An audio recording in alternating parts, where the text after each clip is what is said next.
offense. We have all the opportunities in the world to put the ball in the net, and we didn't come out on it every single time. We didn't put the ball in the net every single time. The goalie on the other team, great goalie. I mean, he comes out at you, which is you don't see that often.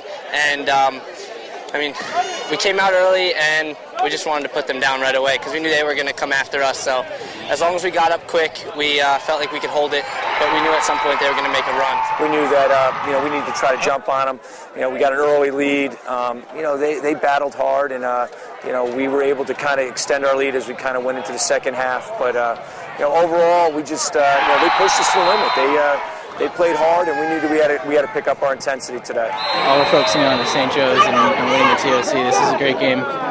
What helped out a lot was what they gave us most trouble on was the clearing. Definitely pressed out. So today I finally started running out of the cage a little bit more, like the last 2 seasons. And Coach said that helped us out a lot today. For me, I almost expect it. The defense is unbelievable. Bobby Lawrence, Joe, Jules, Brian Troy, Brian Feeney.